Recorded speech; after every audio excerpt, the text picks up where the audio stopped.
Hello बच्चा party, welcome back to the channel. आज के सेशन के अंदर हम लोग स्टार्ट करने वाले हैं अपना चैप्टर नंबर 4 इस बिजनेस सर्विसेज। शुरू करते हैं फटाफट से हम लोग अपने एक कोटेशन के साथ। Failure is not opposite of success, it is a part of it. जब तक आप फेल नहीं होंगे, जब तक आप सक्सीड नहीं हो पाएंगे, because failure is a part of your success. Okay जी, चलो हम लोग फटाफट से सबसे पहले पढ़ते हैं कि गुड्स क्या होते हैं। A good is a physical product capable of being delivered to a purchaser and involves the transfer of ownership from seller to customer। मतलब गुड्स हमारा एक फिजिकल प्रोडक्ट होता है, मतलब जिसे देखा और छुआ जा सकता है और उसकी डिलीवरी होती है और उसमें ओनरशिप भी ट्रांसफर होती है। ठीक है, ओनरशिप भी ट्रांसफर होती है, तो ये हमारा क्या है, ये हमारा गुड्स है। ठीक है, गुड्स समझ में आया। इसके बाद services. Services are those separately identifiable, essentially intangible. Services intangible होती है, that provide satisfaction of wants and are not necessary link to the sale of product और अनदर सर्विस। तो सर्विस मतलब एक ऐसी चीज जो कि इंटेंजिबल है, जो हमें मेंटल सेटिस्फेक्शन देती है या हमारे वांट्स को पूरा करती है, लेकिन फिजिकली डिलीवर नहीं करी जा सकती। डिफरेंस। नेचर क्या होता है, एक्टिविटी और process. Watching a movie in a cinema hall is a service. Goods physical object जैसे video cassette of a movie, it is a good. Intangibility. Services intangible होती हैं, गुड्स टेंजिबल होते हैं। Inconsistency मतलब ये हीट्रोजीनियस होती है। डिफरेंट कंज्यूमर्स या customers having different demands. Mobile services heterogeneous मतलब सबके लिए सेम नहीं होती, जबकि गुड्स होमोजीनियस होते हैं, सबके लिए सेम होते हैं। क्योंकि अगर मैंने एक माल बना दिया तो सबको मैं वही बेचूंगा, डिफरेंट नहीं बेचूंगा। ठीक है, लेकिन सर्विस सबको पर्सनलाइज ही दी जाती है, अलग दी जाती है। जैसे एक एग्जांपल आप समझ लीजिए डॉक्टर का। एक डॉक्टर है कोई, अगर डॉक्टर 10 पेशेंट को देखता है तो 10 पेशेंट को अलग तरीके से देखता है, because doctor is providing services. But 10 patient को हो सकता है वो सबको सेम मेडिसिन दे, एक कॉमन मेडिसिन सबको दे रहा है। इनसेपरेबिलिटी मतलब simultaneous production and consumption. Eating ice cream in a restaurant, ये सर्विस कहलाता है। मतलब वहीं पे बनाया गया और वहीं पे आपको मिला गया, तो सर्विस जो होती है वो इनसेपरेबल होती है, it is service. Separation of production and consumption मतलब गुड्स बने कहीं और बिके कहीं, ऐसा हो सकता है, लेकिन सर्विस जहां बनाई गई, जहां क्रिएट करी गई, वहीं डिलीवर होती है। इसलिए यहाँ पे आ जाएंगे इनसेपरेबिलिटी और involvement. Participation of customer at the time of service, ये बहुत जरूरी है। अगर डॉक्टर के इलाज चाहिए तो वहां जाना ही पड़ेगा, क्योंकि वो सर्विस देता है। लेकिन गुड्स में ऐसा नहीं होता, गुड्स डिलीवरी भी पॉसिबल है, होम डिलीवरी आप माल की मंगाते हैं ना जी। इन्वेंट्री सर्विसेज को स्टॉक नहीं किया जा सकता। जैसे डॉक्टर की सर्विस में कहीं स्टॉक में अपने जमा करके नहीं रख सकता कि मैं बाद में यूज कर लूंगा, जबकि गुड्स को स्टॉक किया जा सकता है, can be kept in stock. ठीक है, अब नेचर ऑफ सर्विसेज क्या होते हैं। नेचर ऑफ सर्विसेज 1 2 3 4 5 आई होते हैं। 5 आईज मतलब इंटेंजिबिलिटी, इनकंसिस्टेंसी, इनसेपरेबिलिटी, इन्वेंटरी और इन्वॉल्वमेंट। यही ऊपर वाले पॉइंट हमने जो यहाँ पे पढ़े हैं ना, आई आई आई आई आई, यही नेचर भी होता है इनका। तो मैंने डिफरेंस पे ऑलरेडी दे दिया नेचर भी। ठीक है, तो मुझे दोबारा कराने की जरूरत नहीं पड़ेगी। अब टाइप ऑफ सर्विस कौन से होते हैं, पहला बिजनेस सर्विसेज, दूसरा सोशल सर्विसेज, तीसरा पर्सनल सर्विसेज। तीन ही तरीके की हमारे पास सर्विसेज होती है। Business services are to service which are used by business enterprise. Obvious सी बात है, जो सर्विस बिजनेस यूज करते हैं उनको बिजनेस सर्विस बोलते हैं, जो उनको चलाने के लिए इंपॉर्टेंट है। इसमें आता है banking, insurance, transportation, warehousing and communication. तो हमारे पास ये अलग से भी पढ़ने के लिए टॉपिक है 1 2 3 4 एंड 5। ठीक है, ये हमें अलग से भी पढ़ने पड़ेंगे बेटा, ये सारे के सारे हमें अलग से पढ़ने पड़ेंगे, 5 topic under the head of business services. इसके बाद सोशल सर्विसेज। सोशल सर्विसेज वो होती है जो पैसा कमाने के लिए नहीं की जाती, हमने पहले भी पढ़ा है। दीज आर नॉन मॉनेटरी और नॉन इकोनॉमिक एक्टिविटीज। हमने ह्यूमन एक्टिविटी दो तरीके की पढ़ी थी, एक इकोनॉमिक नॉन इकोनॉमिक, तो नॉन इकोनॉमिक है। Personal services are those service which are experience differently by different consumers. These services cannot be consistent in nature. They will differ depending upon the service provider. They will also depend upon customer preference and demand. For example, tourism, recreational services, restaurants. तो personal service ऐसी होती है जो हर एक इंसान को personally अलग से दी जाती है। इसके अंदर क्या क्या आता है, टूरिज्म, जैसे आप कहीं घूमने जाते हैं तो वहां पे आपको अलग सर्विस मिलेगी, मतलब एक अलग एक्सपीरियंस मिलेगा, वही तो सर्विस है। मैं साइंस सेंटर गया दिल्ली में जो है, एक दूसरा बच्चा रह गया, हम दोनों को सेम सेटिस्फेक्शन नहीं मिला, अलग अलग मिला। सेम सर्विस नहीं मिली, अलग अलग मिली, लेकिन जगह तो एक ही थी ना। यही चीज यहाँ पे बताई, इसको पर्सनल सर्विस बोला जाता है। ये दोनों लेस इंपॉर्टेंट है, एल आई है दोनों, लेस इंपॉर्टेंट पर्सनल और सोशल। पूरा चैप्टर बिजनेस सर्विसेज का ही है। ठीक है, क्योंकि बिजनेस सर्विसेज ही चैप्टर का हमारा क्या भी है बेटा, नाम भी तो हमारा यही है ना, चैप्टर का नाम भी क्या है, बिजनेस सर्विसेज। तो हमें बिजनेस सर्विसेज ही पढ़ना है। हालांकि हमने और टाइप ऑफ सर्विसेज को इंक्लूड कर लिया, बट हमारे लिए इतनी लेस इंपॉर्टेंट है, जरूरी नहीं है। तो पहली सर्विस बेटा बैंकिंग की है। बैंकिंग सर्विस क्या है? बैंकिंग सर्विस बेसिकली वो सर्विस होती है जो बैंक्स हमें देते हैं for maintaining our bank accounts in their institution और इन देयर बैंक। ठीक है। Banking company in India is the one which transact the business of banking which means accepting for the purpose of lending and investment or deposit of money from public, repayable on demand or otherwise, and withdrawable by check, draft, order or otherwise। Total बात यह है कि एक bank क्या है? एक bank बेटा एक बैंक कंपनी होती है। बैंक भी एक स्पेशल तरीके की कंपनी होती है जो अपने एक्ट में बनाई जाती है। ठीक है। ओके सर, समझ में आ गया कि बैंक एक कंपनी है जो अपने एक्ट से बनाई जाती है, मतलब कंपनीज एक्ट 2013 उस पर नहीं लागू होता। ओके सर, अब कंपनी का, ये बैंकिंग कंपनी का बेसिकली मेन काम क्या होता है? Accepting deposit. एक्सेप्टिंग डिपॉजिट मतलब पैसे लोगों से लेना और दूसरे लोगों को लोन देना। तो मैं यहाँ पे बता देता हूँ आपको प्राइमरी फंक्शन बैंक के क्या क्या होते हैं। सबसे पहला एक्सेप्टेंस और डिपॉजिट। बैंक का सबसे पहला काम है लोगों से पैसा एक्सेप्ट करना, मतलब जो भी लोग जमा करने आएंगे उनके पास पैसा, उनसे पैसा लेंगे। Depositors are the basis of loan operation since banks are both borrower and lender of money. मतलब बैंक क्या करता है? बैंक पैसे कैसे कमाता है? बैंक ना बीच में रहता है। तो ये बैंक है हमारा। ठीक है, मैं यहाँ पे ना इसको हटाऊं पहले तो। अब बैंक हमारा ना बीच में रहता है, ये बैंक है। जैसे एक इंसान ने पैसा डिपॉजिट किया, ठीक है, डिपॉजिट कर दिया 1000 रुपीज। अब यही पैसा बैंक आगे क्या करेगा? आगे लैंड कर देगा। लैंड मतलब उधार दे देगा किसी को, तो वो यहाँ पे बोला जाएगा, इंसान जो उधार लेगा वो बोला जाएगा बोरोवर। तो बैंक बीच में क्या करता है? रहता है दोनों के। अब बैंक पैसा कैसे कमाता है? बैंक इस पैसे के ऊपर जो आपने डिपॉजिट किया इंटरेस्ट पे करेगा। इंटरेस्ट पे वो करेगा एट 4%, और इनसे इंटरेस्ट लेगा, इंटरेस्ट रिसीव करेगा कितने पे? 6% पे या 8% पे। तो जो बीच का डिफरेंस है ना 2% का, ये बैंक की इनकम है। ये बैंक की इनकम है। तो बैंक इस तरह से फंक्शन करता है, पैसा कमाता है। तो बैंक का दोनों चीजें हो गई। बैंक एक डिपॉजिटर को भी एक्सेप्ट करता है, लेंडर को भी एक्सेप्ट करता है। दूसरा फंक्शन ये लैंडिंग ऑफ फंड मैंने बता दिया। तो प्राइमरी फंक्शन तो दो ही है ये। इसके अलावा बैंक कुछ सेकेंडरी काम भी करता है जो over the period of time करने लग गया, पहले नहीं करता था। एजेंसी फंक्शन करता है। एजेंसी फंक्शन क्या होता है? As an agent of the consumers, मतलब कंज्यूमर का या कस्टमर का एक एजेंट की तरह भी काम करता है। मतलब बैंक कुछ सर्विसेज देता है, बैंक कुछ सर्विसेज देता है एजेंट बन के कंज्यूमर का। जैसे collecting bills of exchange, promissory note and cheques on behalf of the customer. जैसे मैंने कोई चेक काट के दे दिया किसी और को, तो अब मेरे लिए वो चेक का पैसा उसको पे कौन करेगा? बैंक करेगा, क्योंकि बैंक अब मेरा यहाँ पे एक एजेंट बन गया। इसी तरह ही अप्लाई होता है बिल्स ऑफ एक्सचेंज में भी। Bills of exchange, promissory note. Bill of exchange या प्रोमिसरी नोट क्या होता है सर? एक इतना बड़ा कागज होता है जिसके ऊपर मैं लिख के दे देता हूँ अपने साइन करके कि मैं इतने टाइम बाद आपको पैसा पे करूंगा, तो वो होता है प्रोमिसरी नोट या बिल्स ऑफ एक्सचेंज। तो उसके लिए भी आपको बैंक जाना पड़ेगा। ठीक है, जैसे मैंने लिख के दे दिया, ठीक है, अब मैंने बोल दिया कि आपको मैं 3 महीने बाद पैसा दूंगा, 3 महीने बाद जाके बैंक से ले लेना है पैसा। तो मेरे बिहाफ पे बैंक पैसा देगा, वो मेरा एजेंट की तरह काम करेगा। अच्छा, कलेक्टिंग डिविडेंड, इंटरेस्ट एक्सेट्रा। अगर आपने किसी स्टॉक में पैसा लगाया है, वहां से डिविडेंड आने वाला है, तो बैंक जाके कहेगा लाओ भाई मुझे दे दो, मैं उसका एजेंट हूं ना, मेरे को दे दो, मैं उसके लिए पैसे संभाल के रखूंगा। Buying and selling shares, debenture and other security. Bank की मदद से आप स्टॉक मार्केट में पैसा लगा सकते हो आराम से, और निकाल भी सकते हो आराम से। तो बैंक बहुत जरूरी है। Payment of interest, insurance premium etcetera.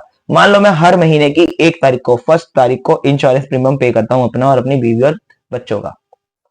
ठीक है, मेरे पास 4 बीवी है, मान लो। कितनी बीवी है? 4 बीवी है मेरी। अरे भाई हो जा पेज ऐड। ठीक है, 4 बीवी है। I have 4 wifes. ठीक है, तो मैं चारों बीवियों का इंश्योरेंस करा के रखता हूँ। भैया कोई टपक गई तो मुझे पैसा मिल जाए। तो मैंने इंश्योरेंस कराया, और ये इंश्योरेंस प्रीमियम 2 करोड़ रुपए का हर महीने की 1 तारीख को मुझे पे करना होता है, 1 तारीख को। अब अगर मैं भूल जाऊं तो मेरे ऊपर पेनल्टी लगेगी। तो मैंने अपने बैंक को बना दिया अपना एजेंट। मैंने बोला भैया 2 करोड़ रुपए हर महीने मेरे अकाउंट से निकाल के इंश्योरेंस प्रीमियम वाले बंदे को दे देना, मुझे परेशान मत करना, ये काम छोटे मोटे तुम खुद ही करना। उसने बोला ठीक है भैया, बहुत बहुत बढ़िया, मैं ये काम कर दूंगा। तीसरा तीसरा कह रहा हूं, पांचवा फंक्शन क्या है? Transferring fund from one branch to another and from one place to another. मतलब अगर मुझे जरूरत है, मैंने अपना अकाउंट खुलवाया गोंडा ब्रांच में, जैसे मान लो जगह का नाम है गोंडा ब्रांच, अब मुझे पैसे की जरूरत है यमुना विहार में, एक और जगह का नाम, तो मैं वहां से भी निकाल सकता हूँ, पैसा विड्रॉ कर सकता हूँ।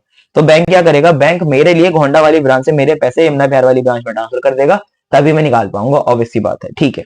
Acting as an agent of representative of while dealing with other banks and financial institutions, तो वो मेरा एजेंट बन के भी काम करेगा। जैसे किसी फाइनेंशियल इंस्टीट्यूशन ने आगे पूछा कि इसके अकाउंट में कितने पैसे है, तो वो मेरा एजेंट है, तो वो मुझे उस फाइनेंशियल इंस्टीट्यूशन को बताएगा कि इसके अकाउंट में इतने पैसे है। जैसे मान लो मुझे लोन लेना है, मैंने बोला मेरे अकाउंट में इतने पैसे हैं, तो जहां से मैं लोन ले रहा हूँ वो मेरे से बोलेगा इस चीज को मैं वेरीफाई कैसे करूं, मैंने कहा जाके मेरे बैंक से पूछ लो, तो बैंक उन्हें बताएगा कि हाँ भाई इनके अकाउंट में इतने पैसे हैं, ठीक है। इसके अलावा ये तो हमारे पास हो गए एजेंसी फंक्शन में सारे आ गए। इसके बाद जनरल यूटिलिटी फंक्शन भी प्रोवाइड करता है, जैसे providing locker for safe custody of jewellery and other valuable of customers.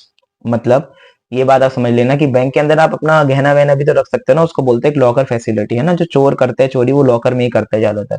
Bank में एक सेफ रूम होता है, उसके अंदर ये सारी चीजें रखी जाती है। Giving reference about the financial position of the customer, ये मैंने अभी आपको ऊपर बताया कि जब भी आप लोन लेने जाते हैं तो आपकी फाइनेंशियल पोजीशन बैंक बताता है कि इसके अकाउंट में कितने पैसे हैं। Providing information to a customer about the credit worthiness of other customer, मतलब क्रेडिट वर्दीनेस मतलब क्या उसने बैंक में कभी कोई धांधलेबाजी करी, कोई फ्रॉड करा है बैंक के साथ क्या, अगर नहीं किया तो उसकी क्रेडिट वर्दीनेस क्या है, मतलब वो कितना भरोसेमंद आदमी है, ये बैंक बता सकता है। Supplying various type of trade information useful to customer, तो देखो बेटा इसमें ना और भी बहुत सारी ऐसी चीजें हैं जो बैंक करता है, जैसे ट्रेड इन्फॉर्मेशन दे दिया कि कोई और सा बिजनेस है उसके बारे में आपको इन्फॉर्मेशन चाहिए, तो बैंक आपको सपोर्ट करता है उन चीजों में, ठीक है। Issue of letter of credit, pay order, bank draft, credit card, traveller cheques to customer, अब ये सारी चीजें क्या है, बैंक एक्स्ट्रा काम करता है आपके लिए।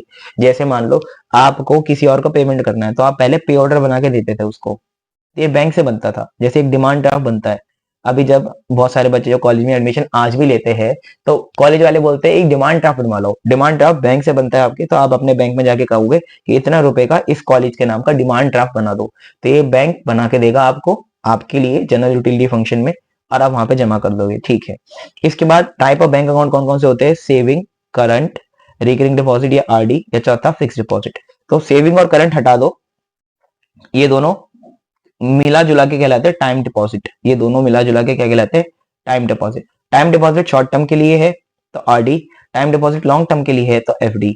चलो मैं बताता हूँ एक एक करके। सेविंग तो आप जानते ही, सेविंग अकाउंट एक नॉर्मल अकाउंट होता है जो हम लोग हर बैंक में खोल सकते हैं, हर बच्चा खोल सकता है ना, नॉर्मल अकाउंट होता है। Most basic account of the consumer by depositing the amount into his account the normal interest is generated, best suited for small amount of saving, अगर आपके पास थोड़े से पैसे हैं, कम इंटरेस्ट कमाना चाहते हैं, तो इसमें लगा दीजिए आप।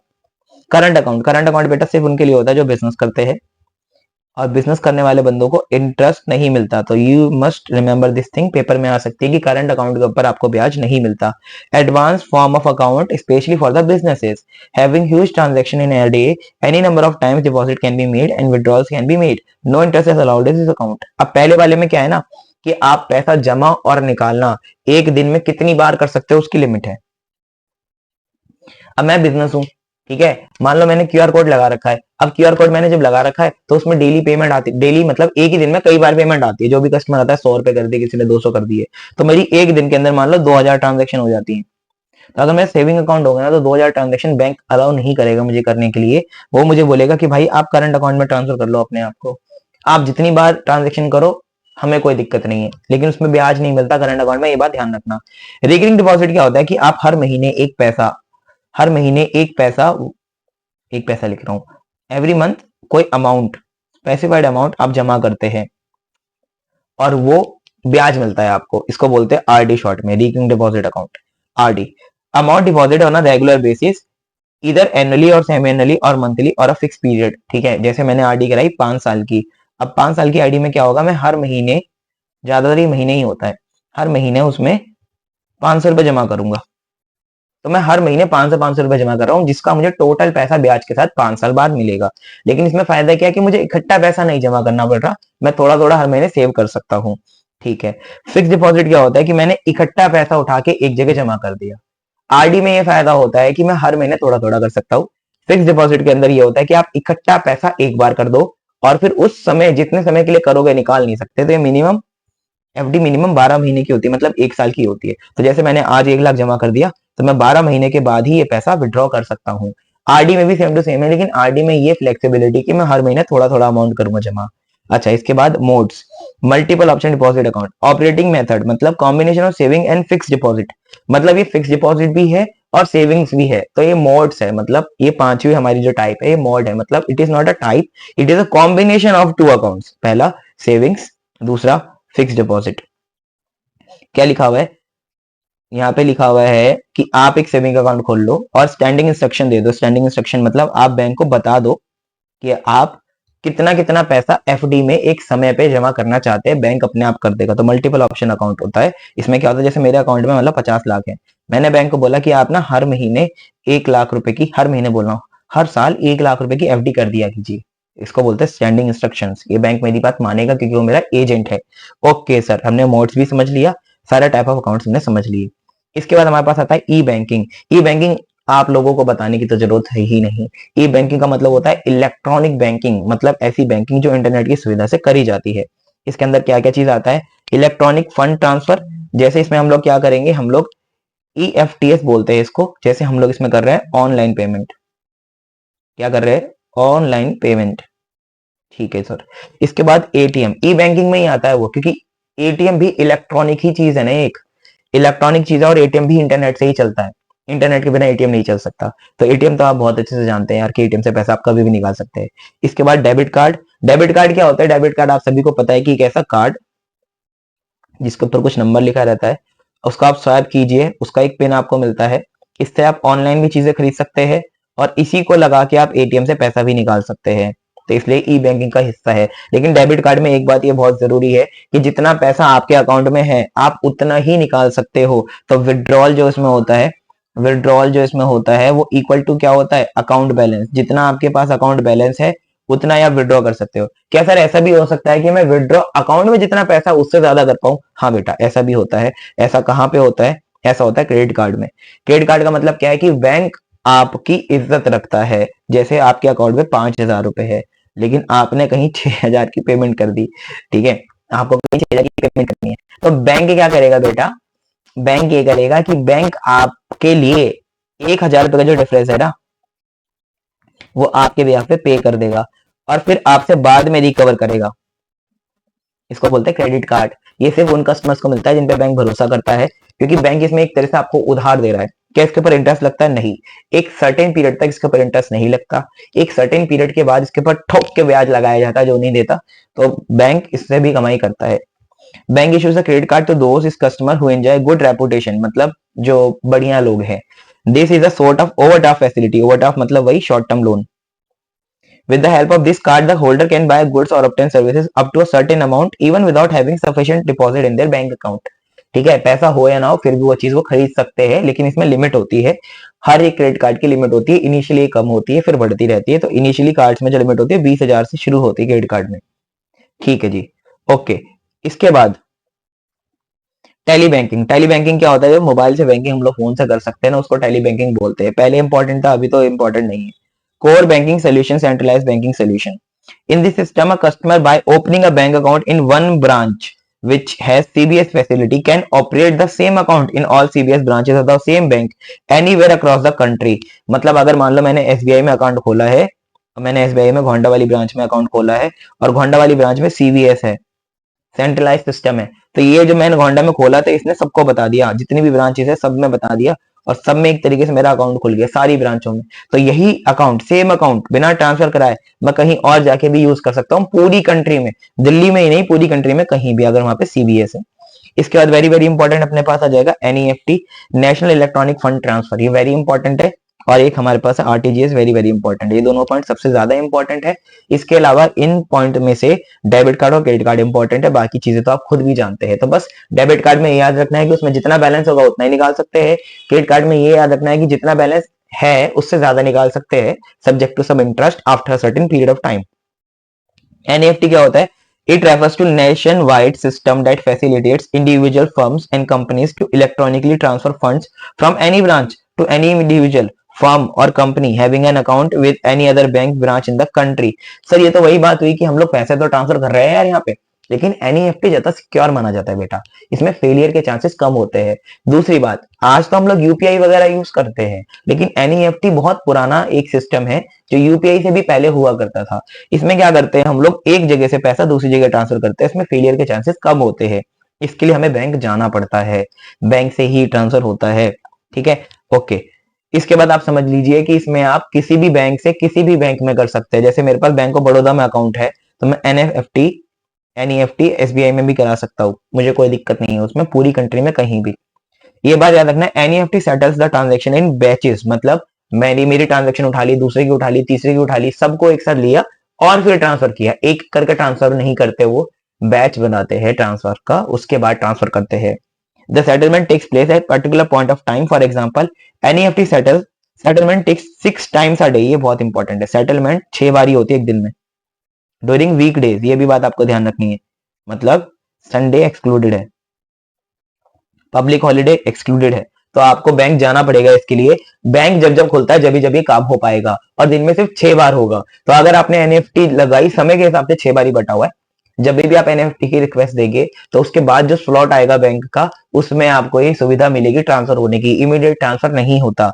क्या क्या स्लॉट है? 9:30 का, 10:30 बजे का, 12 बजे का, 1 बजे का, 3 बजे का और 4 बजे का। 1 2 3 4 5 6, ये 6 स्लॉट है। तो जैसे मान लो मैं पैसे एनएफटी के लिए जमा करके आया 10 बजे, तो 10 बजे अगर मैं जमा करके आया तो मेरा पैसा ट्रांसफर होगा 10:30 बजे वाले स्लॉट में, ठीक है। और अगर मैं पैसा जमा करके आया मान लो 11:45 पे, तो 11:45 पे जमा करके आया तो 12 वाले स्लॉट में मेरा पैसा ट्रांसफर होगा।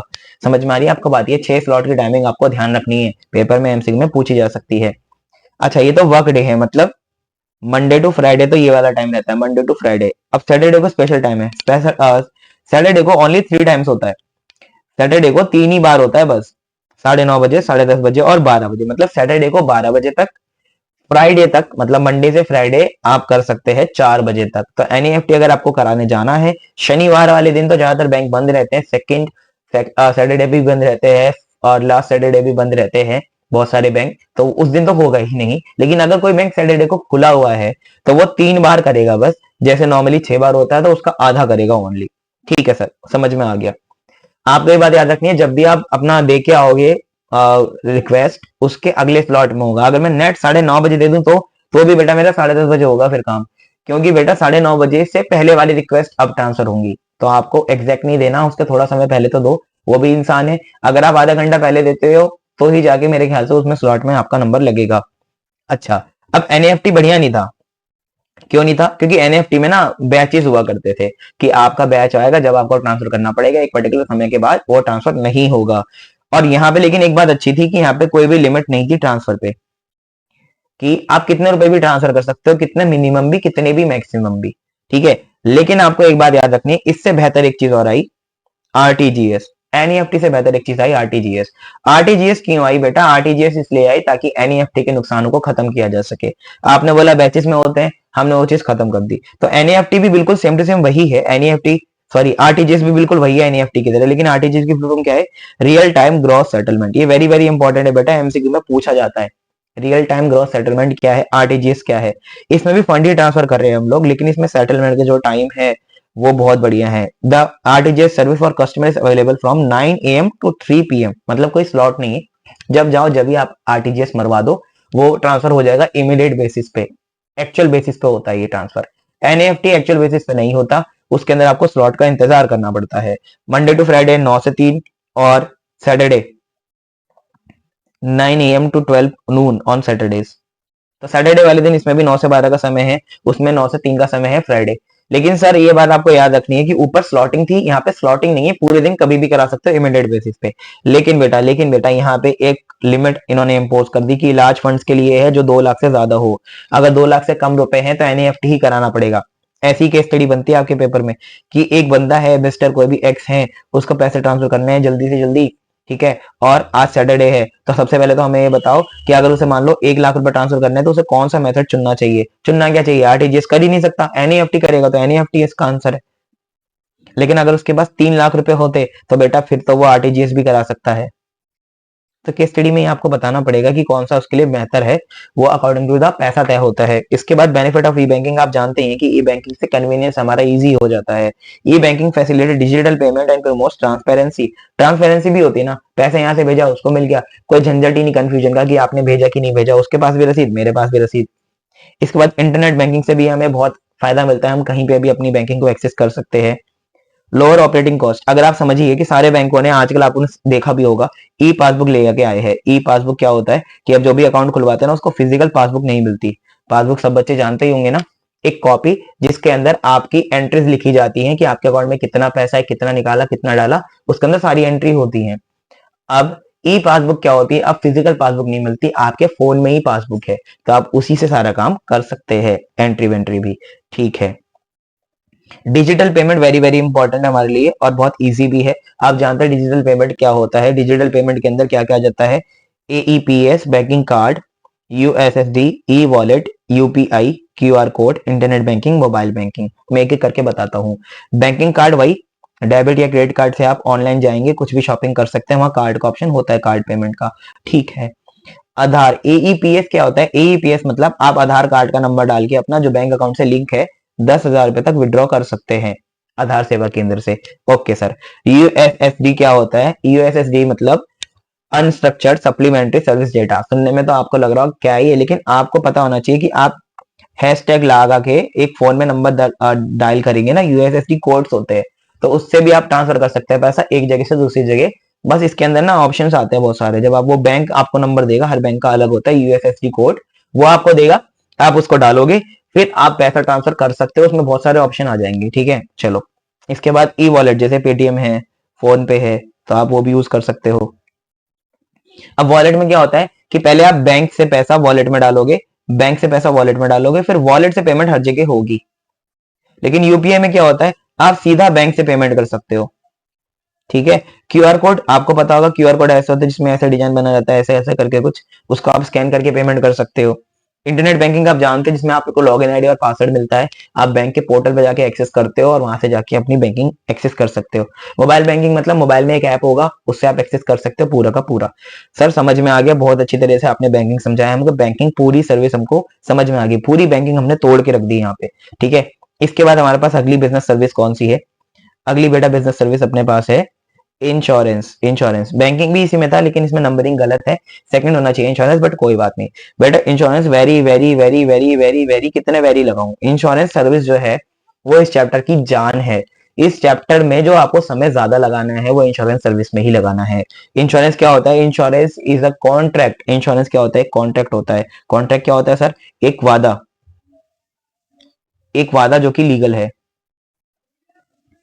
जिसे पूरा नहीं किया गया अगर, तो आपके ऊपर केस किया जा सकता है, आपको कोर्ट लेके जाया जा सकता है। तो वादा विद लीगैलिटी, और जहां पे आपको कोर्ट में लेके जा सकते हैं उसे कॉन्ट्रैक्ट बोलते हैं, अभी के लिए समझ लो। जहां पे एक पार्टी वादा करती है दूसरे पार्टी से कि अगर आपको लॉस हो जाता है तो मैं उस लॉस को कवर करूंगा, to make the loss good.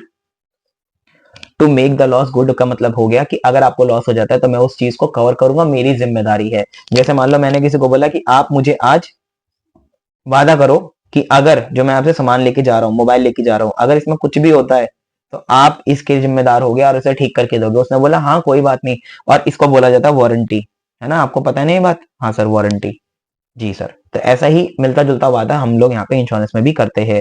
अब सर मुझे क्या फायदा होगा, इंश्योरेंस क्या होगा, ये वाला एग्जाम्पल इंश्योरेंस में फिट नहीं होता क्योंकि ये वारंटी है, warranty is a different thing. Insurance में क्या होगा, जब एक इंसान दूसरे इंसान को बोलेगा कि हाँ मैं वादा करता हूँ कि आपका जो सामान है उसमें कोई भी प्रॉब्लम नहीं आएगी, वो वारंटी नहीं होना चाहिए, और इस काम के लिए ये इसको पैसा दे अलग से। वारंटी में क्योंकि पैसा इन्वॉल्व नहीं होता इसलिए वो इंश्योरेंस नहीं है। अगर पैसा अलग से इन्वॉल्व है तो ही माना जाएगा कि क्या नाम है वो हमारा इंश्योरेंस है। तो ये इंसान जो वादा कर रहा है इसको पैसा मिलेगा किससे, इस इंसान से, ये पैसा देगा, क्यों देगा, इसलिए ताकि ये इसका लॉस कवर करे। जैसे मान लो इसको 500 रुपए दिए इसने और बोला कि मेरा मोबाइल जिसकी वैल्यू 1 लाख है उसको अगर कुछ नुकसान होता है तो तुम कवर करोगे। उसने बोला ठीक है आज 500 रुपए दे दो, नुकसान कितना रुपए का भी हो मैं कवर करूंगा, लेकिन अगर नुकसान नहीं हुआ तो ये 500 रुपए मेरे। उसने कहा डील डन, उसने कहा डील डन। इसे कहते हैं इंश्योरेंस। ठीक है, तो इंश्योरेंस से लॉस से बचा जा सकता है। अगर आपने इंश्योरेंस नहीं कराया तो दिक्कत हो सकती है। इंश्योरेंस अपनी जान का, अपने माल का भी हो सकता है, जान का भी हो सकता है, और जहान का भी हो सकता है। सर अपना मतलब जान का इंश्योरेंस, हेल्थ इंश्योरेंस, माल का इंश्योरेंस मतलब वो वाली माल नहीं, माल का इंश्योरेंस मतलब सामान का इंश्योरेंस, जैसे मैंने कैलकुलेटर का करा लिया तो ये माल का इंश्योरेंस है। जहान का इंश्योरेंस मतलब अपने घर का या किसी भी अलग चीज का आप इंश्योरेंस करा सकते हैं। इंश्योरेंस का क्योंकि बेसिक मतलब क्या है, लॉस से बचना है। लॉस हर किसी में हो सकता है, जान जा सकती है, माल खराब हो सकता है, या जहान में कोई नुकसान हो सकता है, तो इसलिए ही इंश्योरेंस जरूरी है। अब आपको एक बात और याद रखनी है, the person whose risk is insured is called insured.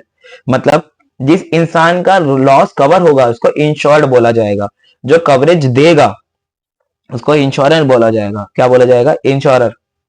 समझ में आई आपको बात या नहीं आई? हाँ सर समझ में तो कुछ कुछ आ रही है, दोबारा पढ़ देंगे तो बहुत चीज समझ में आ जाएगी। दोबारा पढ़ देता हूँ, लोग अंडरलाइन भी कर दूंगा इस बारी।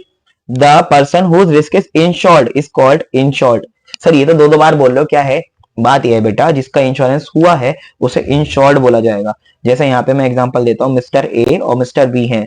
मिस्टर बी ने इंश्योरेंस का वादा किया है ए को, तो ए जिसका इंश्योरेंस हुआ है उसको बोलेंगे इंश्योर्ड, और जिसने इंश्योरेंस किया है उसने उसको बोलेंगे इंश्योरर।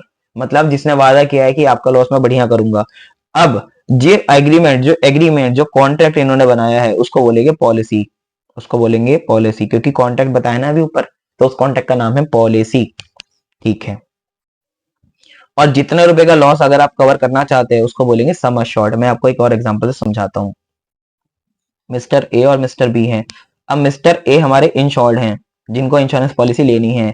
ये इंश्योरर हैं जो वादा कर रहे हैं, तो इन्होंने वादा किया, वादा करता हूं। क्या वादा किया? कैलकुलेटर की रक्षा करूंगा। रक्षा थोड़ी ना करेगा भाई वो। कैलकुलेटर का लॉस भर दूंगा। ठीक है, लॉस भरेगा जब लॉस होगा। तो मान लो इसने इससे पैसे ए ने दिए इसको 100 रुपए, और इसने बोला कि कैलकुलेटर का लॉस भर दूंगा, क्योंकि कैलकुलेटर की वैल्यू कितनी है? 500 रुपए कैलकुलेटर की वैल्यू है। तो यहाँ पे क्या होगा? ये इंश्योर्ड हो गया, ये इंश्योरर हो गया। जो ये सारी बातें हैं जिस कॉन्ट्रैक्ट में लिखी जाएगी उस कॉन्ट्रैक्ट को बोलेंगे पॉलिसी। ठीक है। और ये जो वैल्यू है जितने तक का बात हुई है लॉस कवर करने की, इसको बोलेंगे सम अश्योर्ड। सम अश्योर्ड मतलब वो पैसा जहां तक आप लॉस को कवर करोगे। अब बेटा principle of insurance very very very very very very, कितने वेरी लगाऊं, बहुत इंपॉर्टेंट है। ये हर बार आता है पेपर में और बच्चे भूल जाते हैं कि ये होता क्या है। मैं आपको ऐसे समझाऊंगा कि आप दोबारा कभी भूलेंगे ही नहीं इसको। देखो सबसे पहला अटमोस्ट गुड फेथ। आपको एक बात याद रखनी है, बच्चे बहुत सारे ना कानूनी होते हैं, बच्चे क्या लोग भी होते हैं, जैसे मैं ही हूं मान लो। मतलब उसको सारी बात बतानी चाहिए, कोई फ्रॉड नहीं होना चाहिए उसे। अगर मान लो कैलकुलेटर में कोई दिक्कत है जिस समय मैं इंश्योरेंस करा रहा हूँ उसी समय, और मुझे पता है खराब होने वाला है, तो मुझे ये बात उसी समय उसे बतानी चाहिए। अगर मैंने नहीं बताया और ये बात बाद में पता चलती है तो मैं इंश्योरेंस के पैसे आपको नहीं दूंगा। मतलब insurance contracts also require that the both parties act with the utmost good faith. This means that both parties must accurately and fully disclose all material information. This not only ensures fairness but also helps insurance company accurately price premium for the insurance applicants. ये बात याद रखना। तो insurance के principal किसके ऊपर लागू होते हैं? ज्यादातर इंश्योर्ड और इंश्योरर दोनों पे होते हैं। तो मान लो अगर मैं इंश्योरर हूं और मैंने ये नहीं बताया कि मैं इंश्योरेंस तो इसका कवर कर रहा हूं, लेकिन मैं खाली इसका कवर करूंगा ये वाले बटन, ये गुलाबी वाले बटन कवर नहीं करूंगा, क्योंकि गुलाबी मेरे को कभी मिलता ही नहीं है कोई भी चीज, तो गुलाबी कवर नहीं करूंगा मैंने उसको, लेकिन ये बात डायरेक्टली नहीं बताई, तो ये मेरी गलती है।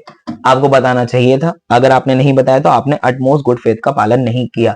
इस केस में क्या हो सकता है? इस केस में ये हो सकता है कि प्रीमियम का पैसा, अगर इंश्योरर ने गलती करी है तो प्रीमियम का पैसा वापस करेगा, इंश्योर ने गलती करी है तो कोई भी नुकसान की भरपाई नहीं होगी।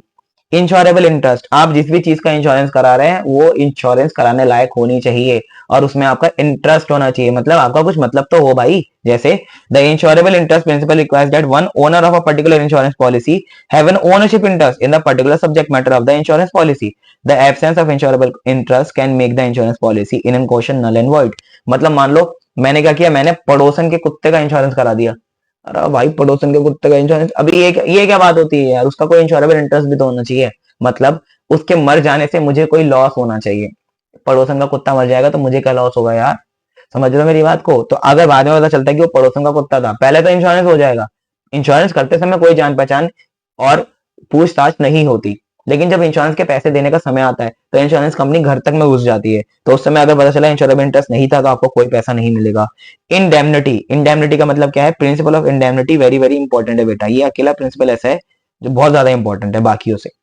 ensures that the insurance contract protects you from the and compensate you for any damage, loss or injury. The purpose of an insurance contract is to make you whole in event of loss, not to allow you make a profit. Thus, the amount of your compensation for loss is directly related to the amount of loss that you actually suffered.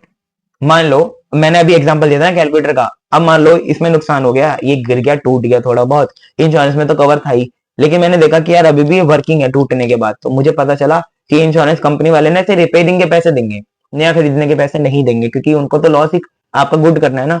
तो वो क्या करेंगे, इसे repair करा देंगे। तो मैंने दे के मारा दीवार में सालों को, मैंने कि भाई मुझे 500 रुपए चाहिए, नया चाहिए अब। तो भैया ऐसा आपको नहीं करना। इंडेमनिटी का मतलब ये है कि जितना आपको नुकसान हुआ उतने का ही आपको पैसा दिया जाएगा, और अगर पता चलता है कि आपने नुकसान जानबूझ के किया है तो आपको एक भी पैसा नहीं मिलेगा। अप्रोक्सीमेट कॉस्ट मतलब यही बात जो मैं भी आपको बोल रहा था कि ये देखा जाएगा कि कारण क्या था लॉस का, सबसे नियरेस्ट कारण देखा जाएगा। अगर वो कवर होगा तो पैसा मिलेगा। जैसे मान लो मैंने इस पे डैमेज, अब इसका भी दो तरह से इंश्योरेंस हो सकता है।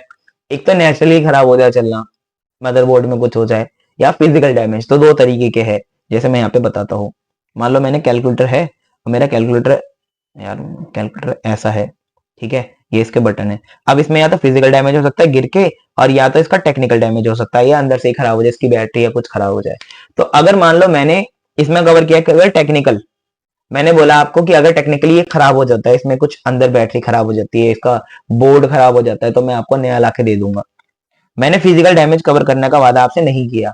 तो उस सिनेरियो में बेटा क्या होगा, उस सिनेरियो में ये देखा जाएगा जब लॉस होगा कि उसका कारण क्या था, क्योंकि मैंने दोनों कारणों की जिम्मेदारी नहीं ली थी। अगर मान लो मेरा ये कैलकुलेटर टेक्निकली खराब नहीं हुआ था, मैंने क्या किया, पहले इसको गेर के मारा, ठीक है, गेर के मारने की वजह से इसका बोर्ड अंदर से फूक गया, ठीक है। उसने देखा, मैंने बोले टेक्निकली खराब हुआ, मैंने नहीं घेरा इसको। तो अब अगर ये पता चला बाद में कि ये खराब कैसे हुआ है, तो ये पता लगाने के लिए हमें अप्लाई करना पड़ेगा प्रॉक्सिमेट कॉज। प्रॉक्सिमेट कॉज क्या होता है कि आपने पहले घेर के मारा, फिर जाके कैलकुलेटर खराब हुआ। तो घेर के मारा ना, अगर आपने घेर के मारा ना आपने, तो घेर के मारने वाले को ही कॉज माना जाएगा। हालांकि टेक्निकली भी खराब हो गया बाद में, आप सोचे होगे टेक्निकली भी तो खराब हुआ, लेकिन पहले फिजिकली हुआ है। तो जो भी नियरेस्ट कॉज होगा, जो सबसे पहला कॉज होगा, उसी को ही कवर किया जाएगा, बाद वाले को नहीं देखा जाएगा। हाँ सर समझ में आ गया। प्रॉक्सिमेट कॉज, प्रॉक्सिमेट कॉज में लिखा क्या है, the principle of proximate cause or nearest cause comes into play when more than one event or bad actor causes an accident or injury. मैंने बताया ना आपको, एक से ज्यादा वजह हैं आपके लॉस की, तो वजह वो वाली ली जाएगी जो नियरेस्ट होगी। फिर उस वजह को देखा जाएगा कि आपके कॉन्ट्रैक्ट में कवर भी थी या नहीं थी, पॉलिसी में कवर थी या नहीं थी। अगर कवर नहीं होगी तो कोई पैसा नहीं मिलेगा। सबरोगेशन, सबरोगेशन का मतलब ये है कि one party stands for another in insurance context. Subrogation will arise if you are injured by a negligent third party and your insurance company reimburse you for your damages. Under the principle of subrogation, your insurance company can stand in your shoes and recover the payout from the negligent party. The goal of this principle is to ensure responsibility and accountability by holding the negligent party responsible for the injury they cause. अब देखो यहाँ पे बात क्या है, ध्यान से समझना। इसमें तो बच्चे बहुत अजीब सी बातें पूछते हैं। एक स्टूडेंट है मेरी कंचन, उसने तो पुलिस वाले को ही बोल दिया था कि अगर किसी पुलिस वाले ने आके मुझे गोली मार दी कर्फ्यू के समय, तो भाई वो एग्जांपल हम यहाँ नहीं लेंगे, ठीक है, हम लोग और अच्छा एग्जांपल लेते हैं। जैसे मान लो मैंने कैलकुलेटर अपना लेके जा रहा था, बढ़िया कैलकुलेटर मेन है यार अपना जो हाथ में है यार, उसी की बात करेंगे यार, कैलकुलेटर छोड़ो, किसी और चीज की बात करूं, मोबाइल की बात कर लेते हैं। ये लो मेरा पास ये मोबाइल है, मैंने इसका इंश्योरेंस कराया, ठीक है, इंश्योरेंस मैंने कराया इसका। अब जब मैंने इसका इंश्योरेंस कराया तो उन्होंने बोला भैया फिजिकल डैमेज वाला इंश्योरेंस कर रहे हैं, अगर इसको कहीं से भी चोट लग जाती है, फिजिकली गिर जाता है, टूट जाता है, तो हम लोग इसको पूरे पैसे आपको देंगे। लेकिन ये बात आपको याद रखनी है कि ये फिजिकल डैमेज होना चाहिए। मैंने कहा बिल्कुल ठीक है, फिजिकली बोल रहे हो तो वही होगा। अब मैं जा रहा था गली में, क्या हुआ, एक बाइक वाला आया, उसने ऐसे काटी, फोन मेरा गिर गया हाथ से और टूट गया, चकनाचूर हो गया।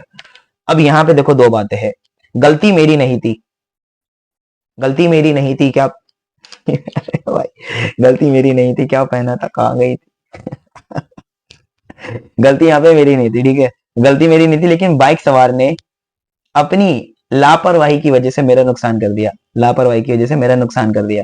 तो इस नुकसान की भरपाई मैं इंश्योरेंस कंपनी से पैसे मांग के कर सकता हूँ। इंश्योरेंस कंपनी क्या करेगी, मुझे पैसे दे देगी, मुझे उसने पैसे दे दिए, लेकिन अब insurance company as per subrogation ये पैसा बाइक वाले से रिकवर कर सकती है। सबरोगेशन का मतलब क्या है कि इंश्योरेंस कंपनी आपको तो पैसा दे देगी, लेकिन जिसकी वजह से आपको लॉस हुआ है उसको पकड़ेगी जाके और उससे लॉस रिकवर कर सकती है, इसको बोलते हैं सबरोगेशन। ओके सर, इसके बाद contribution, principle contribution is a corollary of principle of indemnity, मतलब ये इंडेमनिटी के साथ साथ ही चलता है। प्रिंसिपल कंट्रीब्यूशन इज कोलर ही बता दिया। According to this principle the insured, insured मतलब जिस इंसान का इंश्योरेंस हुआ है, can claim the composition only to the compensation to only to the extent of actual loss either from all insurance or from any one insurer. If the insurer pay full compensation then that insurer can claim proportionate claim for other insurers.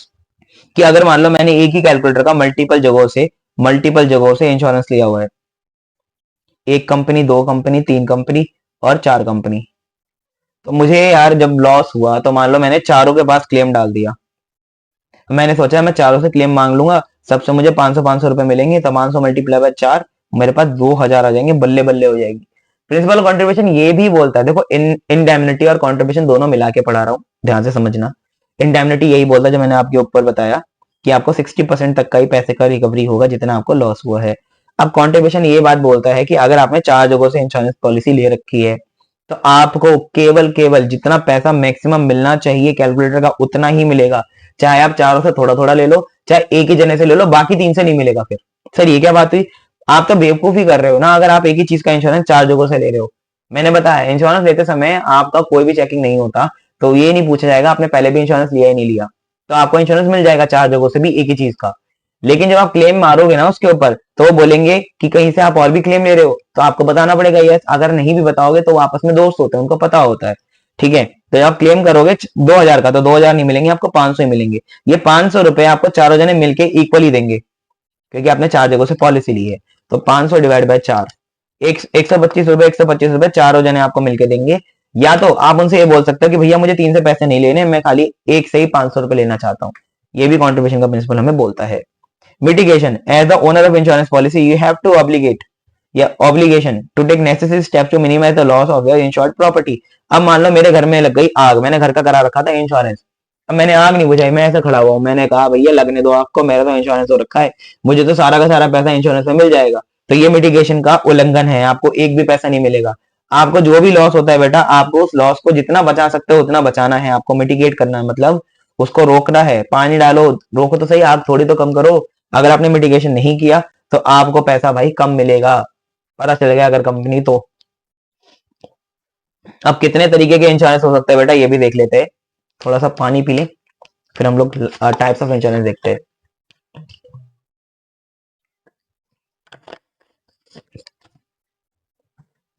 देखिए type of insurance, पहला life insurance, जहां पे हम अपनी जान का insurance कराएंगे, अपनी जान का, ठीक है, किसी और इंसान का नहीं, अपनी लाइफ का, ठीक है। लाइफ इंश्योरेंस के अंदर जिस इंसान का इंश्योरेंस होगा उसको अश्योर्ड बोला जाएगा, क्योंकि बेसिकली ये एक अश्योरेंस वाला है, ये एक इंश्योरेंस वाला कॉन्ट्रैक्ट नहीं है। तो लाइफ इंश्योरेंस का वैसे क्यों नहीं है ऐसा बताता हूं, क्योंकि लाइफ इंश्योरेंस में लॉस आप गुड नहीं कर सकते, क्योंकि अगर वो इंसान मर जाता है तो आप उस इंसान को वापस नहीं ला सकते। आप मॉनेटरी पैसा तो दे दोगे लेकिन उसकी जान की कीमत नहीं लगा सकते, समझ लो ना मेरी बात को। तो लाइफ इंश्योरेंस में be defined as a contract in which insurer in consideration of a certain premium either in lump sum or other periodic payments agrees to pay to the assured मतलब वो इंसान जिसने इंश्योरेंस लिया है, life insurance लेने वाले बंदों को assured बोलते हैं, or to the person for whose benefit the policy is taken the assured sum of money on the happening of specified event contingent on the human life or the expiry of certain period। तो बेटा यहाँ पे बात जो इतनी सारी technical भाषा लिखी है मैं उसको तोड़ के बताता हूँ कि लाइफ इंश्योरेंस का मतलब ये हो गया कि आप अपने जीवन पर ले रहे हो इंश्योरेंस, कि आपने बोला कि मैं 60 ईयर्स तक जब तक नहीं हो जाता, जब तक मेरा इंश्योरेंस कर दो, कि अगर मुझे 60 साल की उम्र तक अगर मैं मर जाता हूं तो मेरी फैमिली मेंबर को पैसा मिल जाएगा। तो मैं अश्योर्ड हूं, इंश्योर्ड नहीं अश्योर्ड। इंश्योरेंस का मतलब होता है to make others loss good, वो हम यहाँ नहीं कर सकते। अश्योरेंस दे सकते हैं बस, एक तरीके से आप सहानुभूति देते हो, ठीक है। लेकिन मान लो 60 साल तक आपकी डेथ नहीं हुई तो उसके बाद आपको पैसा वो मिल जाएगा। तो इसलिए यहाँ पे लिखा हुआ है on event of contingent event. Contingent event मतलब जो हो भी सकता है और जो नहीं भी हो सकता है, या तो expiry of a particular term, मतलब अगर मैं 60 साल तक मर गया तो पैसा दे देना, अगर नहीं मरा तो भी पैसा दे देना, तो इसको बोलते हैं लाइफ इंश्योरेंस। अच्छा, इसको भी पॉलिसी बोला जाता है, जो डॉक्यूमेंट इसमें होता है अश्योर्ड बोला जाता है। The insurance company is the insurer and the consideration paid by the assured is premium. इसके अंदर जो पैसा दिया जाता है उसको प्रीमियम बोला जाता है। क्या बोला जाता है बेटा? प्रीमियम बोला जाता है, ठीक है। चलो जी बेटा, मैं आपको बता रहा था यही इंश्योरर जो कंसिडरेशन देगा उसको प्रीमियम बोला जाएगा। यहाँ पे premium can be paid periodically और इन इंस्टॉलमेंट, ठीक है, या तो आप इंस्टॉलमेंट में पे कर सकते हो तो periodically एक समय के बाद कर सकते हो। लाइफ इंश्योरेंस पॉलिसी दो होती है, दो टाइप्स होती हैं इसमें, whole life policy, endowment policy, joint life policy, annuity policy, children's endowment policy, ठीक है। होल लाइफ पॉलिसी का मतलब under this policy the sum insured is not payable earlier than the death of the insured, मतलब जब तक वो बंदा मरेगा नहीं, जब तक ये पैसा नहीं दिया जाएगा। और मरने के बाद किसको मिलेगा?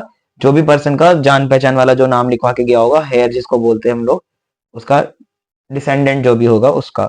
एंडोनमेंट लाइफ इंश्योरेंस पॉलिसी क्या होती है? Under this policy the insurers undertakes to pay, insurer आएगा, insurer undertakes to pay the assured his heirs or nominees a specified sum on the attainment of a particular age or in his death whichever is earlier। तो यहाँ पे क्या है बेटा, ऊपर वाले और यहाँ पे डिफरेंस क्या है कि यहाँ पे जो पैसा पे होगा वो नॉमिनी या हेयर्स को होगा, लेकिन कब होगा? On attainment of particular age या on his death whichever is earlier. जैसे वो बता के गया कि मेरे बच्चे की एज जब तक 18 ना होना, जब तक पैसा उसे मत देना, ठीक है, या तो जब तक उसकी डेथ के बाद। ऐसे मैं इसको एग्जांपल अच्छे से फॉर्म करता हूँ ना, तुमको समझ नहीं आएगा। 18 साल वाला एग्जांपल ले लेते हैं, जैसे वो 18 साल का जब बच्चा होगा, जब भी वो पैसा पे किया जाएगा, ठीक है। अब मान लो जब वो मरा, जब वो आदमी मरा, जब उसकी डेथ हुई, तो वो ऑटोमेटिकली 18 साल का, मतलब वो बंदा ऑलरेडी 18 साल का था, तो उसमें क्या माना जाएगा? पेमेंट हो जाएगी। लेकिन मान लो जब उसकी डेथ हुई तो उसके बच्चे 18 के नहीं थे, 10-12 साल के थे, तो वो जब 18 के होंगे जब भी पैसा होगा, इसको बोलते हैं endowment life policy. Joint life policy, joint life policy मतलब जहां पे दो लोगों की मिला जुला के पॉलिसी ली जाएगी। It involves the insurance of two or more lives simultaneously. The policy money is payable on the death of any one of the lives assured and the assured sum will be payable to the survivor or the survivors। मतलब एक इंसान, मान लो दो इंसानों ने मिलकर joint life policy ली, पति पत्नी ने, और उनमें से एक बंदा टपक गया, तो दूसरे जो टपक गया बंदा, उसके अलावा जो बच गया उसको पैसा मिल जाएगा। Annuity policy, this policy is one under which amount is payable in monthly, quarterly, half yearly or annual instalment after the assured attains a certain age। This is useful to those who prefer a regular income after a certain age. तो मैंने बोला मेरा 60 साल तक का insurance कर दो, तो 60 साल तक मैं उसको पैसा देता रहूंगा, 60 साल के बाद वो मुझे पैसा वापस करना स्टार्ट करेगा, मंथली, क्वार्टरली, जैसा भी मैं चाहूंगा, ठीक है, जब तक मैं जिंदा हूं। Children's endowment policy, this policy is taken for the purpose of education of children, बच्चों की पढ़ाई के लिए लिया जाता है, और टू मीट मैरिज एक्सपेंस, या तो शादी के लिए लिया जाता है। ये सर्टेन सम दिया जाएगा जब या तो चिल्ड्रन सर्टेन एज अटेन कर ले, मतलब उसकी शादी की एज आ जाए या पढ़ाई की एज आ जाए, ये आप बताएंगे, उसमें लिखा रहेगा, ठीक है। अब कुछ स्कीम है जो सरकार ने हमारे लिए बनाई है। अटल पेंशन योजना, प्रधानमंत्री सुरक्षा बीमा योजना, प्रधानमंत्री जनधन योजना, प्रधानमंत्री जीवन ज्योति बीमा योजना। पहली अटल पेंशन योजना क्या होता है? इंडिविजुअल्स के लिए है, 18 से लेकर 40 साल लोगों के लिए है, और इसमें आपको हर महीने पैसा डालना पड़ता है, फिर आपको पैसा मिलता है बाद में, ओल्ड एज में, एज अ पेंशन, मतलब हर महीने पैसा इसमें आपको वापस मिलता है। डालते भी हर महीने हैं, मिलता भी हर महीने ही है, ठीक है, ओके। पैसा कब तक डालना है? जब तक आप 60 साल के नहीं हो जाते। तो 18 से 40 एज है एंट्री की। ये स्कीम लेने के लिए या तो आप 18 के हो या तो मैक्सिमम 40 के हो, बीच में भी चलेगा कहीं ना कहीं, लेकिन 40 से ज्यादा लोग इसमें नहीं आ सकते, 40 से ज्यादा एज वाले, ठीक है। तो 18 से 40 के बीच में है, तो आपने क्या किया? एंट्री ले ली इसमें। फिर आप 60 साल तक पैसा जमा करोगे, 60 ईयर्स के बाद जब आप 60 साल के हो जाओगे, उसके बाद आपको मंथली एक पैसा मिलेगा पेंशन के रूप में सरकार की तरफ से। प्रधानमंत्री सुरक्षा बीमा योजना, this scheme offers accidental and disability cover of 2 lakh at a premium of 12 per year. मतलब आपको 2 रुपए देने हैं 6 महीने में, 2 रुपीज पर 6 मंथ, या फिर 1 रुपए महीना अगर आप देते हैं तो 2 लाख रुपए आपको मिलेंगे। लेकिन किस लिए? एक्सीडेंटल एंड डिसेबिलिटी कर्व की, अगर आपका कर्व बोल रहा हूं, कवर, या तो आपका एक्सीडेंट हो जाए, तो आपका कोई हाथ पैर चला गया, तो उसके इलाज के लिए आपको 2 लाख रुपए मिलेंगे, ठीक है। ये कौन कौन खुलवा सकता है? कोई भी इंसान खुलवा सकता है जिसका सेविंग अकाउंट हो, ओके जी। प्रधानमंत्री जनधन योजना, the scheme offer saving account with no minimum balance. इसके अंदर सेविंग अकाउंट खोले जाते हैं, इसमें कोई मिनिमम बैलेंस नहीं होता। रुपए एटीएम का debit card has built in accident and life cover of 1 lakh रुपए।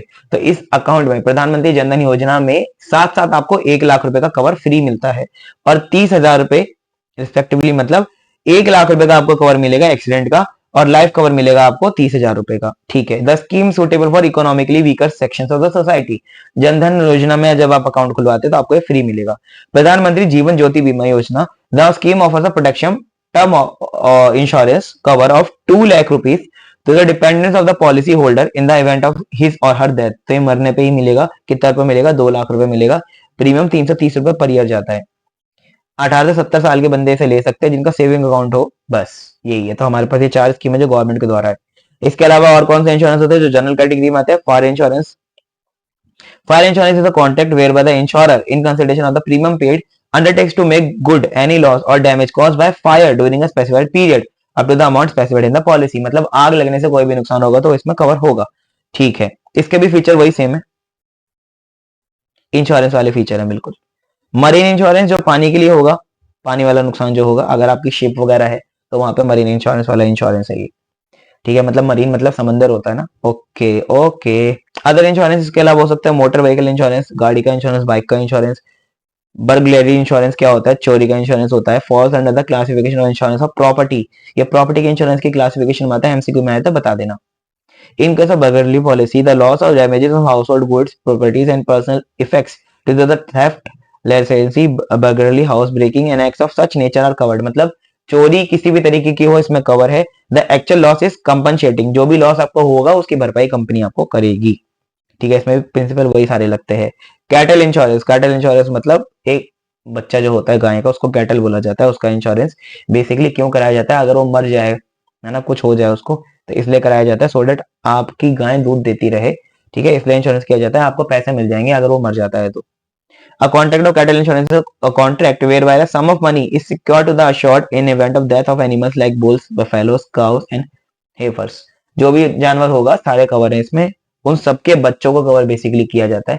तो अगर उनकी डेथ हो जाती है तो आपको पैसा मिलता है। ठीक है। लेकिन ये accident, death, disease, pregnant condition किसी भी वजह से हो, अगर डेथ होती है तो आपको पैसा मिलेगा। क्रॉप इंश्योरेंस, क्रॉप इंश्योरेंस क्या होता है? आपकी फसल का इंश्योरेंस। स्पोर्ट्स इंश्योरेंस मतलब जो भी बंदा स्पोर्ट्स खेलता है, जैसे मान लो मैं डेडलिफ्ट के स्पोर्ट में हूँ, पावर लिफ्टिंग के स्पोर्ट में हूँ, मुझे चोट लग सकती है तो मैं स्पोर्ट इंश्योरेंस कराऊंगा अपना। या अगर मुझे कल को कोई चोट लग जाती है तो मुझे पैसा वो कंपनी दे दे इलाज का भी, और एक पैसा मुझे स्पेसिफिकली मिल जाए जिससे मैं इलाज करा सकूं अपना बेसिकली। अब डिफरेंस क्या है तीनों में?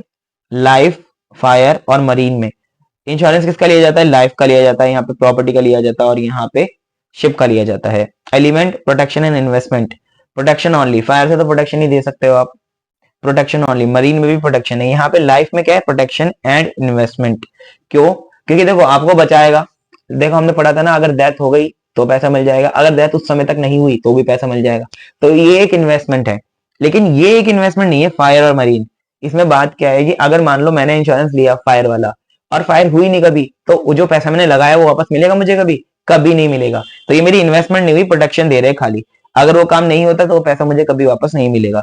इसमें वो पैसा वापस मिल जाएगा। Insurable interest present at the time of effecting the policy. तो लाइफ इंश्योरेंस में उसी समय इंश्योरेबल इंटरेस्ट होना चाहिए जिस समय आपने policy Lee.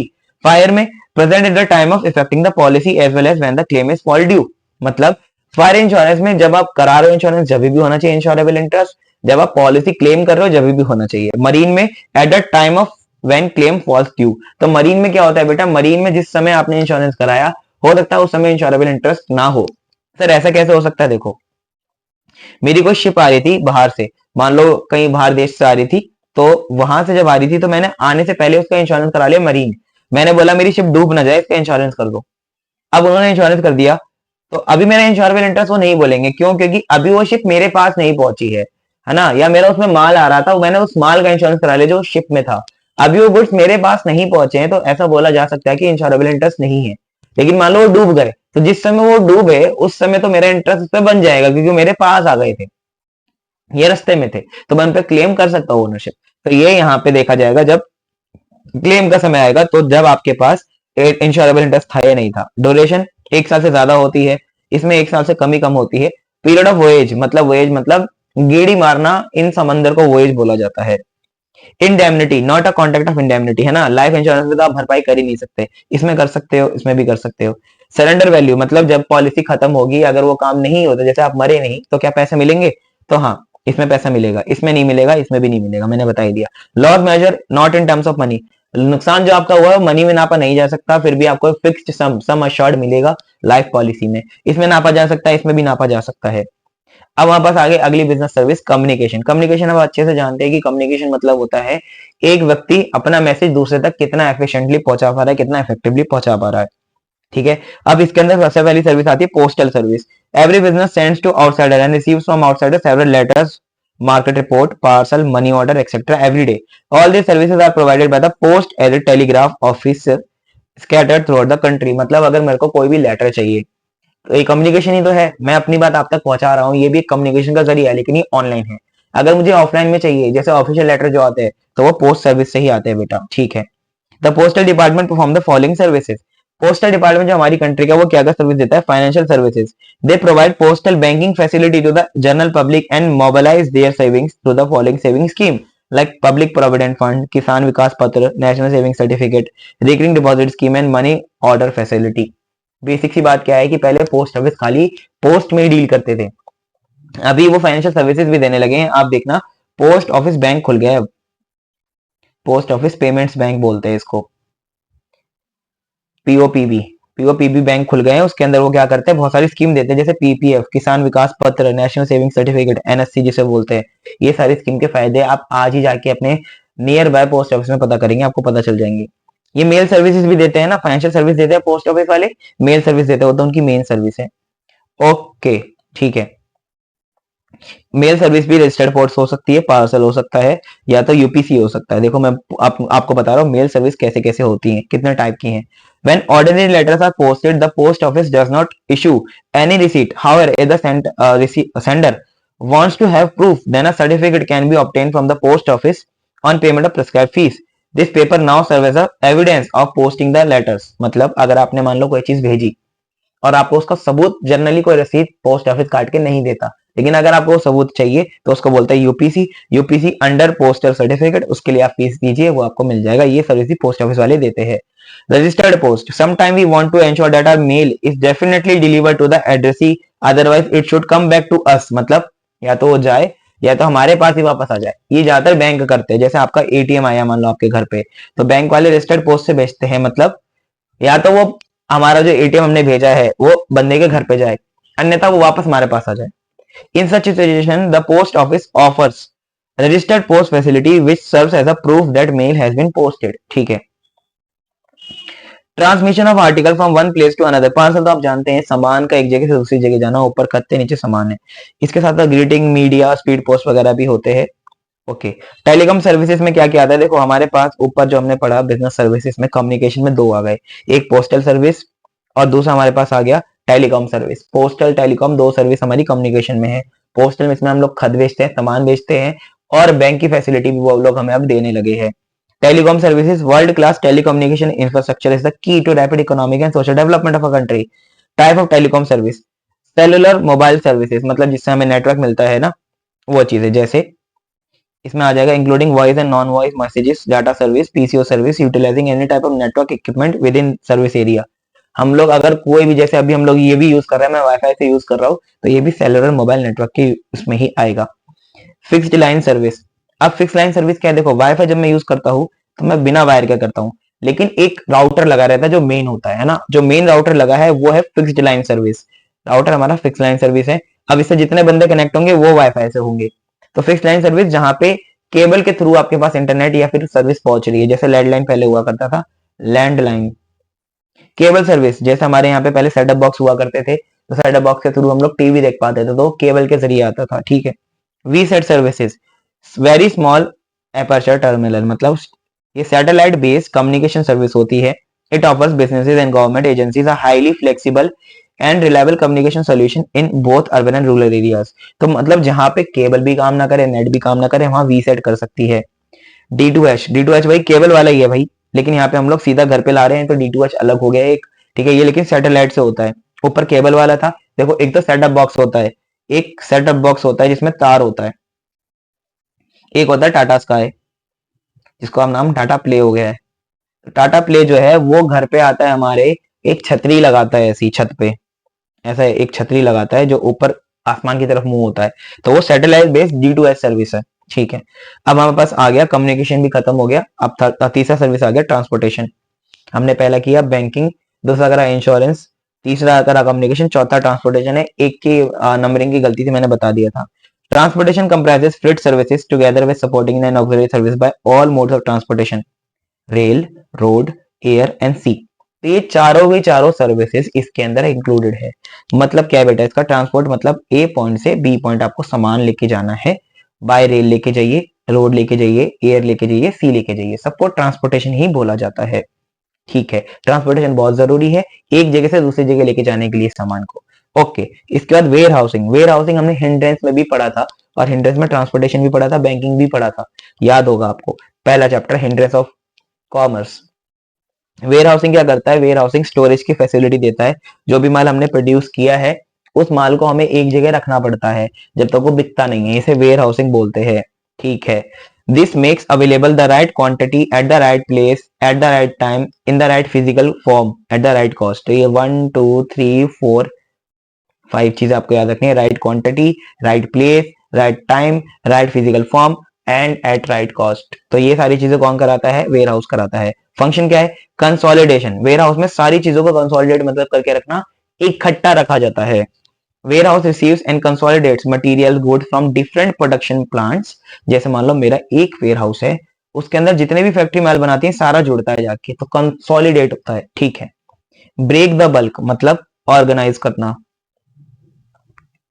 The warehouse performs the function of dividing the bulk quantity of goods received from the production plant into smaller quantities। मतलब बांट दिया जाता है ना, जैसे मान लो मेरे को बहुत सारा सामान मिला, अब मैं उनको बांटूंगा अलग अलग कैटेगरीज में। जैसे रिलायंस फ्रेश में सामान रखा रहता है ना रैक्स में, कैसे बांटते हैं वो, अलग अलग रैक में अलग अलग सामान। जैसे अगर ये बिस्कुट का कॉलम है तो बिस्कुट ही मिलेंगे आपको सारे।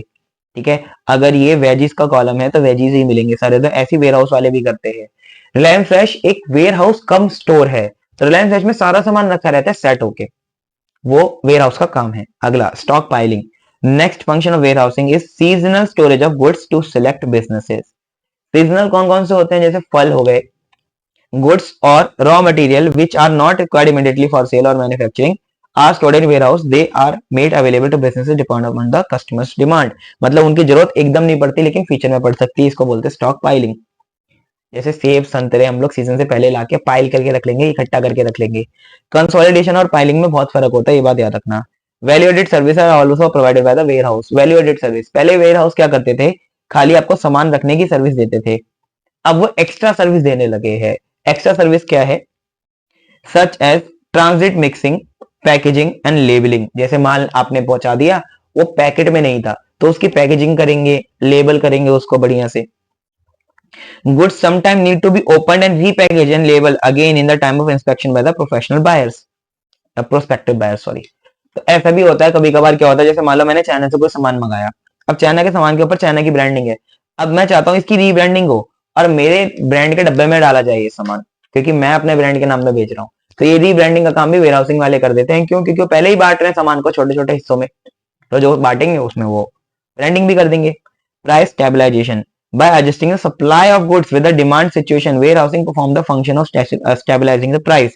Thus prices are controlled when supply is increasing and demand is slack and vice versa। मतलब वेयर हाउस के पास सारा सामान होता है, अब वेयर हाउस वाले सामान को जब बेचना शुरू करते हैं जब उसकी सप्लाई कम हो जाती है ज्यादा रेट पे, जैसे फेस्टिवल सीजन में, तो उन्होंने पहले स्टॉक पाइलिंग कर ली, अब उन्होंने सामान सारा लाके रख लिया।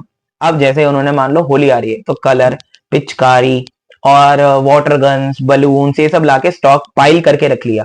अब जैसी सीजन आएगा वो बेचना शुरू करेंगे इसको, तो उन्होंने क्या किया, प्राइस स्टेबलाइजेशन किया। मतलब प्राइस भी वही तय कर रहे हैं, वेयर हाउस वाले ही बहुत बार स्टोर ओनर भी होते हैं। तो अब वेयर हाउस का ना फंक्शन इंप्रूव हो गया है। पहले वेयर हाउस खाली स्टोरेज के लिए यूज होता था, अभी वेयर हाउस सेल भी करते हैं खुद ही। ठीक है, दूसरों का माल भी सेल करते हैं, अपना भी करते हैं। इसका बड़ा एग्जांपल ब्लिंकिट भी है। ब्लिंकिट वेयर हाउस ही है एक तरीके से, लेकिन देखो माल बेचता है वो। फाइनेंस भी करते हैं बहुत बार। क्या होता है, अगर मान लो आप किसी और का सामान जो है अपने वेयर हाउस में रखवा रहे हो, ठीक है, वो एडवांस पैसा भी उनको दे देते हैं सो दैट वो और सामान खरीद सकें, तो ऐसा फाइनेंसर भी ये रोल अदा करते हैं। अब टाइप ऑफ वेयर हाउस हमारे पास लास्ट टॉपिक है, उसके बाद हमारा चैप्टर खत्म हो जाएगा, बिजनेस सर्विसेज। देखो private warehouse, public warehouse, bonded warehouse, government warehouse और कोऑपरेटिव वेयर हाउस, ये सारे इंपॉर्टेंट है। ठीक है, प्राइवेट वेयर हाउस मतलब जो ओन्ड और lease by company handling is own goods, जो अपने गुड्स के लिए ही वेयर हाउस लेते हैं प्राइवेटली, उसको प्राइवेट वेयर हाउस बोलते हैं। Public, owned by third party, available for public use after paying storage fees, मतलब जैसे मान लो मेरी एक कंपनी है, मैं कंपनी का माल बेचता हूं, जैसे मैंने ब्लिंकिट का नाम लिया था अभी, ब्लिंकिट, तो ब्लिंकिट सामान बेचता है, तो ब्लिंकिट के अपने वेयर हाउस है, क्या है, अपने वेयर हाउसेज हैं, वो अपने लिए ही इस चीज को यूज करता है, इसको बोलते हैं प्राइवेट। लेकिन मान लो एक वेयर हाउस मेरे मोहल्ले में ऐसा है जिसके अंदर मैं क्या करता हूँ, फीस दे के अपना सामान पुट ऑन कर सकता हूँ, वो मेरा वेयर हाउस नहीं है, वो किसी और थर्ड पार्टी का वेयर हाउस है, लेकिन मैं उसमें सामान अपना रख सकता हूँ एक फीस देके, तो इसको बोलते हैं public warehouse. Bonded warehouse क्या होता है, licence by the government for storing imported goods. अब जब भी माल इंपोर्ट किया जाता है बाहर से, तो वो एक वेयर हाउस में रखा जाता है, उस वेयर हाउस का नाम है बॉन्डेड वेयर हाउस। ये गवर्नमेंट बनाती है, गवर्नमेंट लाइसेंस देती है, इनको बनाती है, जब भी जाके ये काम कर सकते हैं।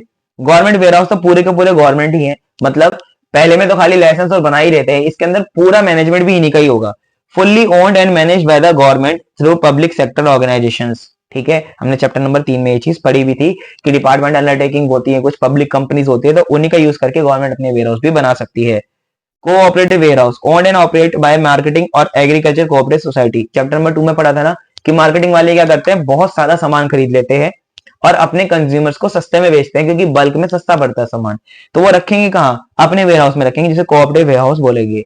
यूसेज क्या है, ये कंपनी के द्वारा यूज होता है अपने सामान के लिए, ये यूज होता है सबके लिए, क्योंकि पब्लिक है तो कोई भी यूज कर सकता है, बस स्टोरेज फीस दे देना। और बॉन्डेड वेयर हाउस खाली इंपोर्टेड गुड्स के लिए यूज होता है। और government warehouse primarily for government use और रेगुलेशन के लिए यूज होता है, पब्लिक इसमें अपना सामान नहीं रख सकती, ये कोऑपरेटिव सोसाइटी यूज करती है अपने लिए खाली। रेगुलेशन, इसमें कोई गवर्नमेंट रेगुलेशन नहीं है, इसमें गवर्नमेंट रेगुलेट करती है, क्योंकि जहां पे पब्लिक आते गवर्नमेंट जब भी रूल बनाती है। अगर मान लो मेरा अपना घर है, वेयर हाउस एक घर ही तो हो गया, उसमें मैं अपना ही सामान रख रहा हूं, तो गवर्नमेंट क्या रूल बनाएगी, कोई रूल नहीं बनाएगी। लेकिन अगर मान लो मेरे पास एक पब्लिक वेयर हाउस जिसमें सब लोग सामान रख रहे हैं, तो गवर्नमेंट उसमें रूल बनाती है।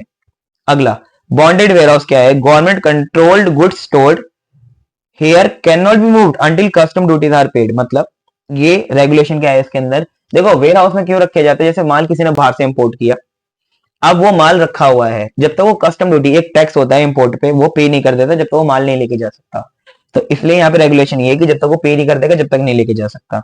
यहाँ पे तो सरकार खुद ही मैनेज करती है, तो फिर क्या कहने की बात है। Regulated by the cooperative society for its member, cooperative society खुद ही मैनेज करेगी। बेनिफिट क्या है, provide control, flexibility, better dealer relations, offer flexibility in location, no fix cost and value added services, जैसे पैकेजिंग और लेबलिंग भी दे सकते हैं पब्लिक वाले। Delays custom duties payment, manages imported goods and provides more time for importer. भाई आप क्या कर सकते हो, वेयर हाउस में माल रखवा दो, अगर आपके पास पैसा नहीं है तो।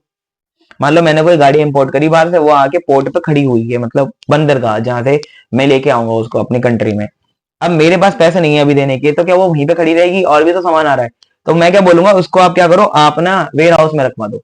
जब वेयर हाउस में रखवा दोगे तो वहां पे वो रखा रहेगा, तो एक बेनिफिट हो गया। Government oversight ensure stability and regulation, government भी अपने वेयर हाउस में बहुत सारी चीजें रखता है, जैसे दारू, तो वो कंट्रोल कर सकता है इकोनॉमी में कितनी दारू बेची जा रही है। सपोर्ट्स मेंबर, अब कोऑपरेटिव सोसाइटी वाले तो अपने मेंबर्स को सपोर्ट करेंगे ना, तो उसमें तो कोई कहने की बात ही नहीं है। Support members with cost effective storage and access to cooperative services. यहाँ पे हमारा चैप्टर हो गया खत्म बेटा, हमने चैप्टर को कवर कर लिया पूरी तरीके से। अगर अभी भी कोई डाउट है बेटा तो कमेंट सेक्शन में जरूर मुझे बताना, और या फिर कोई चीज समझ ना आई हो तो जरूर बताना, ठीक है। और do not forget to leave a like in the comment section, ठीक है जी। चलो अब हम अगली क्लास में मिलेंगे, बाय बाय, सायोनारा, टेक केयर।